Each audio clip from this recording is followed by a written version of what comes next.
buenas tardes Raúl, buenas tardes Jorge. Bueno, comentaba que tenemos un presidente de gobierno que en 26 segundos logra todo un debate con el señor Biden. ¿Qué os parece? No, no, no. En honor a la verdad, lo único que ha dicho es que le dijo tres cosas. No habló de que el otro le contestara ni nada, simplemente le dijo, le he dicho que le felicito por su política progresista y hemos hablado y le he dicho, no me acuerdo de otras dos cosas, bueno, en definitiva, que no hubo conversación. Sí, bueno, las imágenes de esos 30 segundos Sí. se ve a una estatua caminando y alguien al lado que va diciendo cosas. No, Sí, no es la... No sabemos incluso si el otro le escuchaba o no le escuchaba. no, yo creo que era como un mantero. Paisa, paisa, ¿quieres ceder? ¿Quieres ceder? Paisa, tengo zapatillas de deporte, paisa, Paisa barato esto, paisa barato. A paisa, ver, barato, barato. me parece... Es decir, es unas imágenes que no se deberían haber producido por el efecto que tiene de ninguneo al jefe del gobierno, ¿no? Y entonces caben dos cosas. ¿Es el ninguneo a Pedro Sánchez o es el ninguneo a España? Si es el ninguneo a Pedro Sánchez, mal, porque en política y sobre todo en una cumbre, pues no cuesta a ninguno, ¿no? Mostrarse por lo menos con educación. Si es un ninguneo a España, peor. Si lo que quería Biden es demostrar que a Pedro Sánchez no le tiene ningún aprecio como presidente del gobierno español, no creo que sea por Pedro Sánchez ciudadano y persona, pues hay otras formas. Luego, el primer juicio es muy parecido a lo que estábamos, a lo que habéis hablado, ¿no? De una especie de humillación personal, ¿no?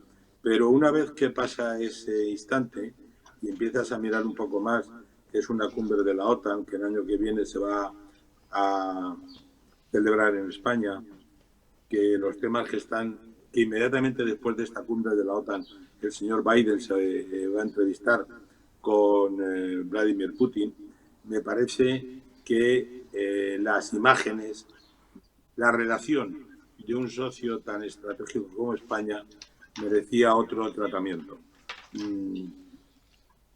Un fallo de la diplomacia española, un engaño de la diplomacia americana, pues yo me he quedado con las dudas. Por un lado... Y nos ha costado 6 millones de euros, ¿eh? ¿En qué? Sí, ha tenido que pagar 6 millones de euros. ¿Para estar allí? Sí. Por No, para la estar, no. OTAN. Para que le dejaran hacer la foto. Aquí Al Partido Demócrata. Sí. Lo ha sacado. Me parece que Vox Populi. Ha sacado toda la información. ¿Cómo se ha hecho el pago? ¿Por qué se ha hecho el pago? No. Yo ¿Cómo se ha personalmente, grabar esos 30 segundos le ha llenado al Partido Demócrata de 6 millones de euros. Sí, señor. 6.300.000 euros. Pues hombre, si eso es así, y no lo pongo en duda, digo, si eso es así, no lo he leído yo otra vez. Pero vamos, si me lo dices y lo ha publicado Cacho, Cacho, parto de que es verdad. O de que desde luego puede ser verdad. Es decir, le doy credibilidad porque Jesús me merece credibilidad. Entonces, digamos que España tiene un problema. Mejor dicho, España tiene un problema que es muy superior al que tiene Pedro Sánchez, porque alguien está manejando las relaciones políticas como si fuera una agencia de publicidad, y las relaciones políticas son otra cosa. yo decía ayer que la política exterior es una política de Estado, no de gobierno. Y nosotros hace ya mucho tiempo que renunciamos a tener una política exterior de Estado. Es decir, hay unas imágenes que es en una cumbre en la época de George Bush, hijo, hablando con Merkel y con tal, y Zapatero sentado, absolutamente aislado de todos los líderes, donde ni se le saludó. Es decir, nosotros hace mucho tiempo que no hemos definido quiénes son nuestros socios estratégicos, o cuando hemos definido socios estratégicos como la Alianza de Civilizaciones o Venezuela, Cuba,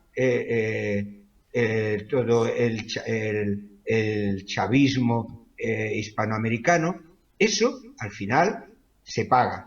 Y eso es lo que le ocurre a Estados Unidos. Se pensaban que el que se fuera Trump y llegase un Biden demócrata, por lo tanto, sería una política progresista. Y lo que no se da cuenta es que Biden, Trump, Obama tienen una política de Estado. Y se está repitiendo. O sea, a Camila Harris, joder, cómo estoy esta mañana. Se ha ido a México y lo primero que ha dicho es, señores, no vengan. No vengan. Aquel que no venga a trabajar y no tenga permiso será expulsado. Y dice, anda, pues si eso es lo que decía Trump.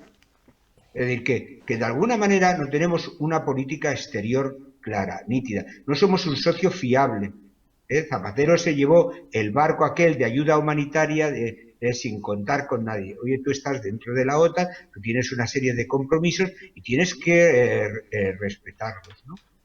Y de aquellos polvos vienen estos lodos. Estamos pagando una política exterior absolutamente errática y donde no tenemos muy claro quiénes son nuestros amigos y quiénes son nuestros enemigos.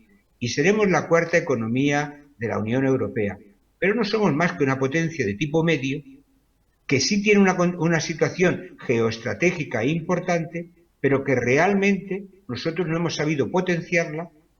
Y lo que estamos es a remolque. Y eso es lo que yo pienso. O sea, lo que ha hecho Biden es decirle, señores, España para mí no representa nada. Es más, ¿para qué la necesito? Para tener unas bases en Rota, pero si yo en un rato las bajo a Marruecos y además me defiende el flanco ruso de Argelia y además he conseguido que establezca relaciones diplomáticas con Israel. ¿Ustedes qué me aportan? No me aportan nada. Y eso para mí es lo que también fluye por debajo. Una parte de todo lo que has dicho es tal cual, ¿no? España tenía más importancia y luego podemos calificar esa importancia de una manera o de otra, pero la gran importancia de España es con Felipe González y luego con José María Aznar. A partir de ahí comenzamos a desaparecer. También pero no solo porque en política internacional, Jorge y Joaquín, empezamos a desaparecer como potencia. Sí. Es decir, ¿por qué? Porque empezamos a tener un bajo nivel de competencia industrial, empezamos a perder potencia industrial, nuestros bancos entran en crisis habiendo sido, digamos, en algún momento líderes dentro de Europa. Algunas empresas españolas, por ejemplo, Iberia, por no hablar de otras, Iberia pudo haberse convertido con los gobiernos de Felipe González en posiblemente la primera compañía aérea mundial. No solamente porque fue comprando compañías en Iberoamérica, sino que estuvo a punto de comprar British Airways, es decir, que otras empresas españolas también han estado a punto pero de repente empezamos a dejar eso a un lado, empezamos a mirar hacia otro lado algunos de los dirigentes y junto a esa pérdida de capacidad económica y financiera empezamos a perder también capacidad internacional. ¿Por qué? Porque ni Zapatero y luego Rajoy fueron capaces de convertirse en interlocutores válidos para la Europa a la cual pertenecemos. Es decir, digamos, dejaron de mostrarnos respeto. Y eso fundamentalmente después. Ahora mismo España cuenta algo en el panorama internacional, tiene voz propia, tiene carácter propio puede juntarse con otros y decir, oiga, esta es una posición fuerte. No, pero no solamente por esto, es que yo para mí tengo un caso que también tiene su importancia internacional y lo vimos con todo el tema del proceso y las consideraciones que se hacían de intentar que Cataluña fuera como una especie de pequeña potencia en ese ángulo del Mediterráneo. Sánchez se podrá equivocar mucho, no, muchísimo con Cataluña, pero Sánchez es heredero, para su desgracia, de todo lo que se ha venido haciendo con Cataluña en los últimos 40 años. Sin las cesiones a Cataluña de Felipe González, sin las cesiones de José María Aznar, de Zapatero y de Rajoy, Sánchez no se hubiera encontrado en la disyuntiva de qué hago con los presos del proceso. Y hay dos maneras de verlo. Hay una que dicen que es que la dignidad del Estado está en juego, que no se puede indultar a alguien que no se arrepiente de lo que ha hecho y que desde luego lo que dice es que lo quiere volver a hacer. Y por otro lado hay que buscar una salida al tema de Cataluña, porque no puede seguir así. Y entre una y otra yo me quedo con unas palabras que dijo José Ortega y Gasset, que no era precisamente un piernas, ¿no? Y es, Cataluña es un problema que no tiene solución. La única manera de afrontarlo es con paciencia. Es decir, bueno, esto es así. Sí, bueno, pues don José, a ser bastante listo y tener bastante experiencia, descubrió que Cataluña llevaba así no los 300 años de la dinastía Borbón, sino otros cuantos siglos atrás, ¿no?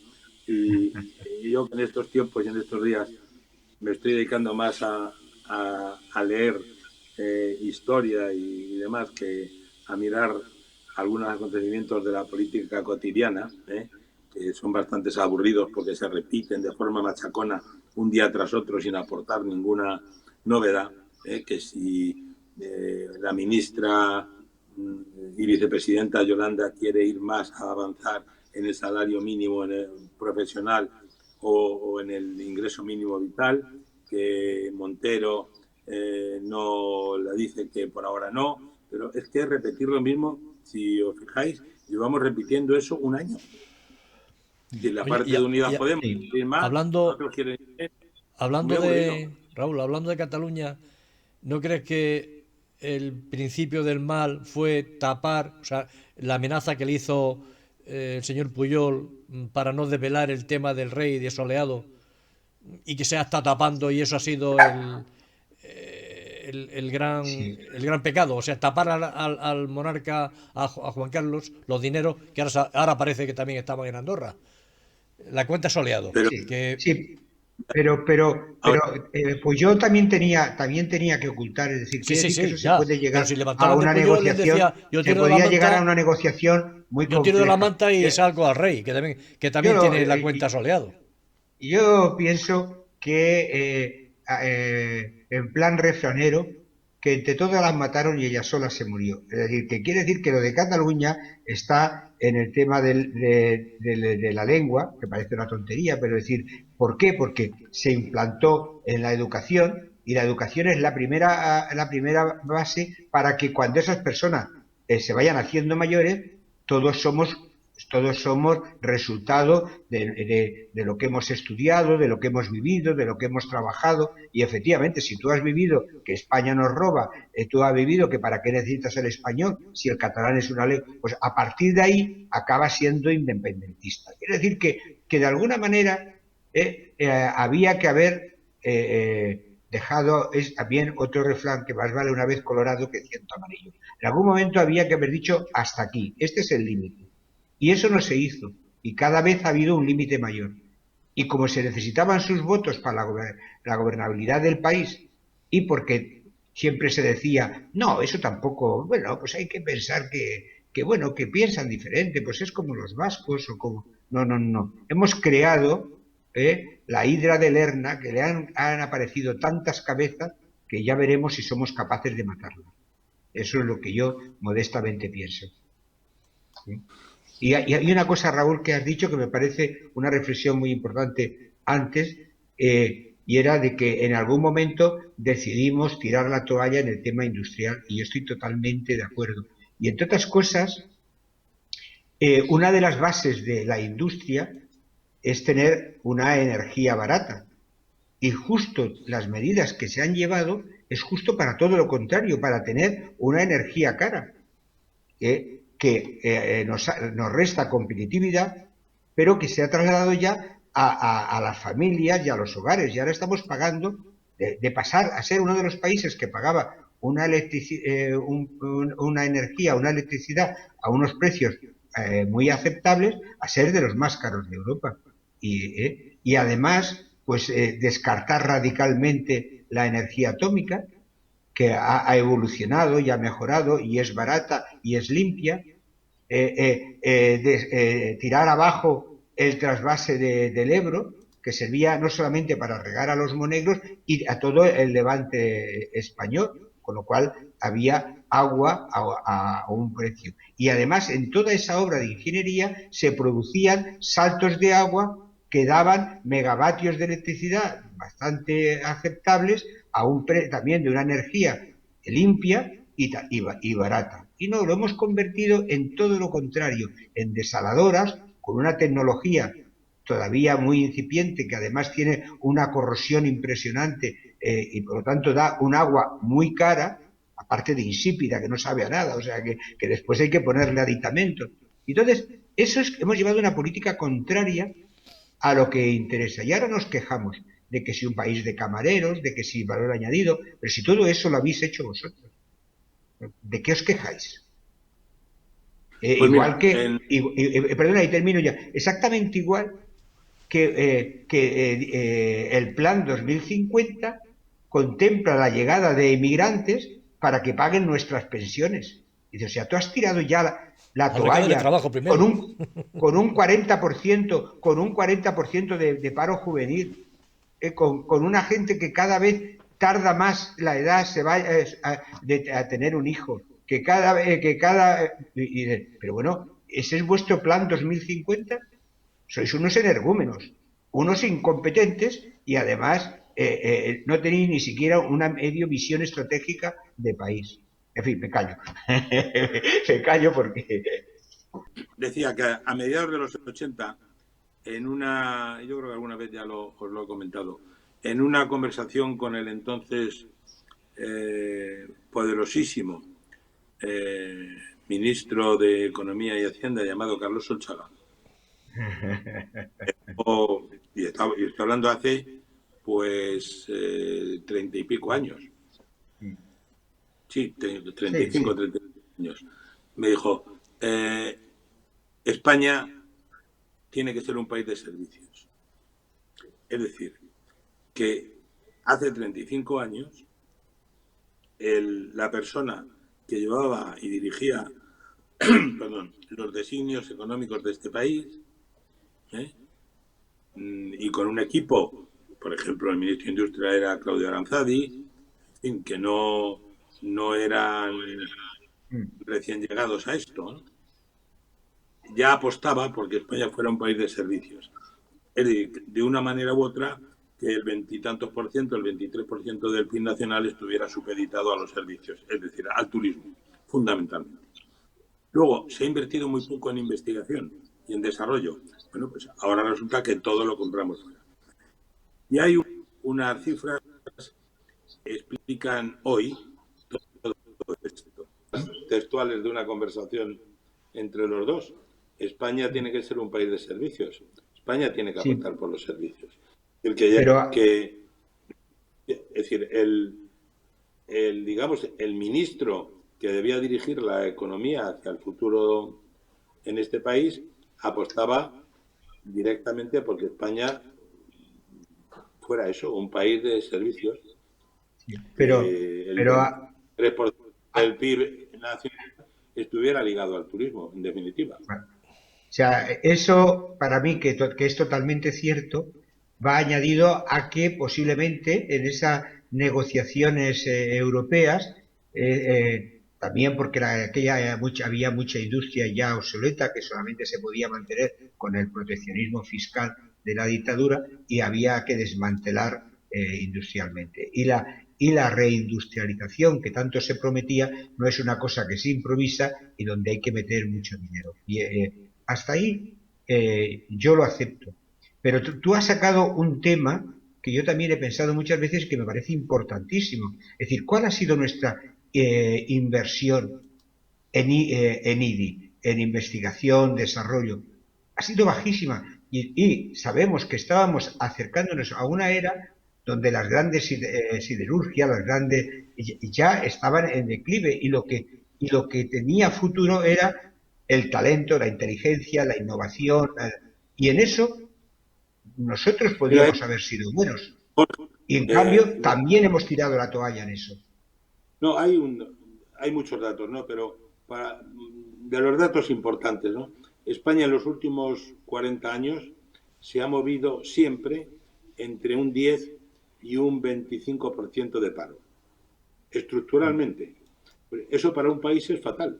¿Por qué? Claro. Porque está despreciando a una mano de obra.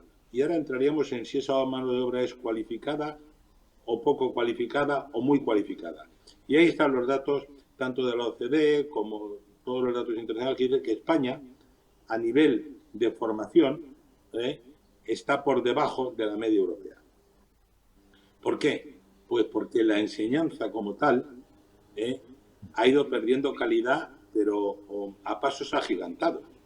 Es decir, todos tenemos hijos, amigos de hijos, y basta simplemente con hablar un rato con ellos para descubrir que su formación, digamos,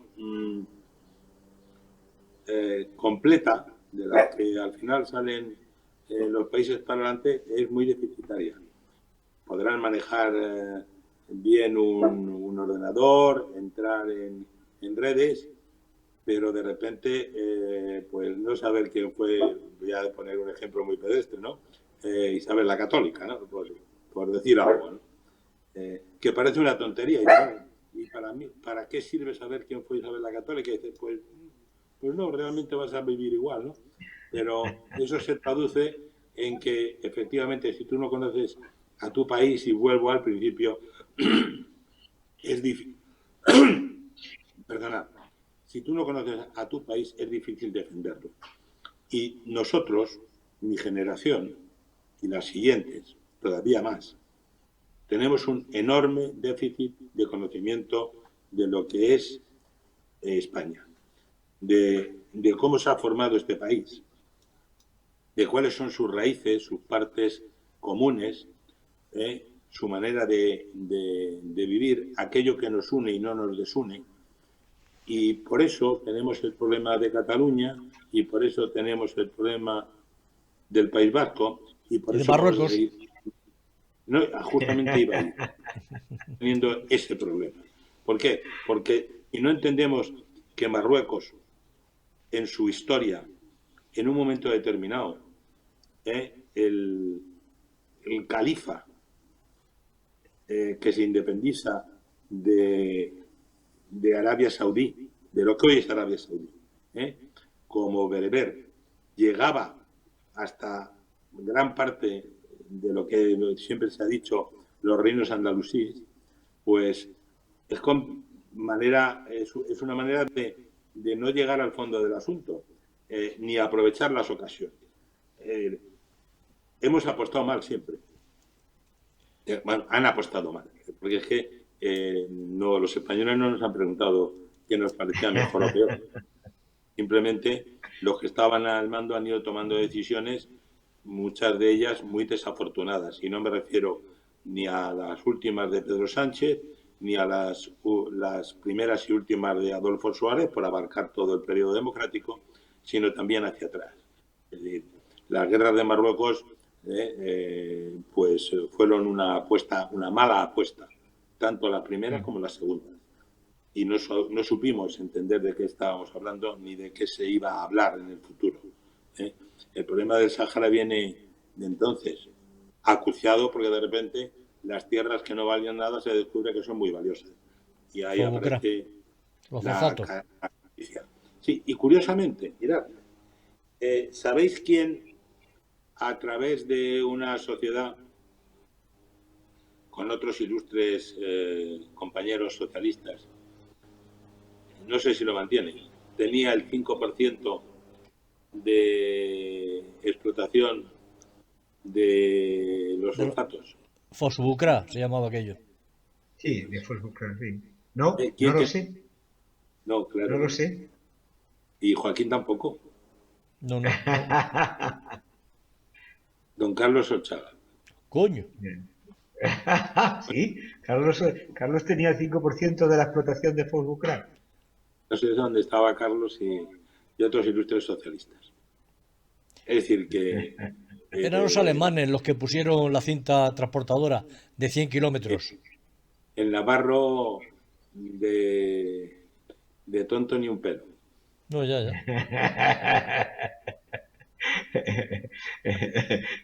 Nunca me lo pareció, nunca me lo pareció. eh, En el contexto, y además la mujer también era muy lista.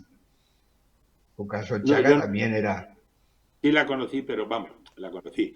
En algún acto, en alguna cosa hemos coincidido cuando había que ir con señora, pero vamos, eso no es conocer. Eso es hola, Ya, buenas y ya está. No, ya está. no, no. Con Carlos y con Carlos más de una y dos y tres y veces. Pero viniendo al hoy, yo no, digamos, no quito una causa-efecto que ha tenido la cumbre de Bruselas, ¿no? Inmediatamente después de la cumbre de Bruselas, que coincide con la manifestación de la Plaza de Colón, y yo no creo que de forma casual y fuera una especie de salida de tono, sino que yo creo que fue hecha a conciencia el meter al rey por medio. Podemos ser un poco conspiranoicos, que siempre viene bien, sobre todo porque es entretenido, ¿eh? Y pensar que al día siguiente de colocar al rey en una tesitura complicada, si la Constitución le permite o no, si tiene que firmar todo aquello que le pone el gobierno, o como sostienen algunos, y el lunes a través de la red tuve un debate interesante que luego una parte ya despersonalizada me la mandó luego Joaquín, pues antes de eso que tú me mandas, Joaquín, con el autor de ese texto, pero personalizado, porque digamos luego ya se corrige y se quita, pero digamos iba dirigido a una persona que era yo, y ahí mantuvimos un sí o sí no, si políticamente era acertado o jurídicamente había una Si la forma. gracia la concede el jefe de Estado o la concede el gobierno. Ni los dos artículos que se mencionan de la Constitución realmente te metes en una interpretación que tendría que llegar al Tribunal Constitucional. Sí. Y ahí salen dos cosas. Si jurídicamente eso sería aceptable, asumible, a dejar la decisión, una decisión política, no lo olvidemos, no es una decisión jurídica, es una decisión política. Tanto si lo concede el gobierno como si lo concediera el rey en tiempos pretéritos. Siempre la medida de gracia era una decisión política, no una decisión de justicia. La justicia ya había hablado y había condenado a lo que hubiera condenado a los reos. El indulto real era una medida de gracia, igual que fue una medida de gracia durante todo el franquismo, a aquellos que, cuando era la Virgen del Carmen, creo en honor a doña Carmen Polo, pues se ponían, no sé si a una, dos o tres prisioneros. Y en Semana Santa, en Málaga, a Juan el Rico, que se liberaba un preso. Se le daba la... justicia era una medida política. Bueno, pues ahora estamos igual. Pero al meter al rey, puede ser una casualidad, pero al día siguiente sale todo el tema de la cuenta secreta de Andorra. Bueno, a lo mejor el tiempo nos ha unido ambos acontecimientos, pero vuelvo a la cosa conspiranoica. Yo creo que es causa-efecto y que no, y eso llevaría a algunas consideraciones todavía más tremendas. Que es si Felipe VI sabía lo que iba a decir Isabel Díaz Ayuso. Que, por cierto, al día siguiente, o esa misma tarde, Pablo Casado, digamos, se quiere quitar de en medio para ayer martes Isabel Díaz Ayuso volver a decirle que quitarse de en medio nada, que está de acuerdo con lo que ella ha dicho. Y aunque digan que es una trampa del partido del gobierno, no. Es decir, quien ha metido al rey en el avispero es el Partido Popular. Él sabrá por qué. Pero desde luego no lo ha metido el gobierno. Porque nadie había hablado de que si la firma podía o no, si el rey podía evitar o no. Es decir, es un último argumento en contra del indulto, de los indultos, que además no va a haber un indulto general, va a haber indultos nominativos, y cada uno con una motivación común, pero también distinta, porque no van a ser tan tontos de hacerlo mal cuando pueden hacerlo bien y con tiempo, ¿no? Yo personalmente creo que la dignidad del Estado no está en juego. No creo que la unidad de la patria esté en juego con los indultos, y creo, como medida, que es acertada en estos momentos, y voy en contra de la inmensa mayoría. Pero a Cataluña hay que abrir una vía distinta de la que se ha hecho hasta ahora. Otra cosa es si creo que este gobierno y los que representan al gobierno, empezando por el presidente y siguiendo por el chambelán y el resto de los ministros, son los ideales para negociar. Pero han ocurrido algunos detalles importantes que hay que tenerlos en cuenta. Y ha habido una ruptura, una primera ruptura importante dentro del nacionalismo, que es, vamos a hablar de la antigua Convergencia Democrática, que puede representar Puigdemont y Jordi Sánchez, frente a la Esquerra republicana y católica de Oriol Junqueras. Y entre las dos han orillado a la parte más izquierdista de ese triángulo que es la CUP. Bueno, pues yo creo que eso se ha producido. Ahora veremos si somos capaces, entre todos, ellos, nosotros y los del medio, de utilizarlo para caminar juntos en lo que yo creo que es una enorme ventaja. Y es, cuanto más pequeño eres, menos poder tienes. Una Cataluña independiente sería un desastre para la mayoría de los catalanes, no para un grupito de catalanes. Y, por supuesto, sería un enorme éxito para algunos países extranjeros, empezando por Francia y terminando por Israel. No hablo de otros, pero para empezar. Y ahí don Joaquín Abad alguna información tiene. Sí, porque lo hemos hablado muchas veces. Con lo cual, vuelvo. ¿Se va a equivocar? Pues, desgraciadamente, para nuestro hoy, la falta de liderazgos es importante.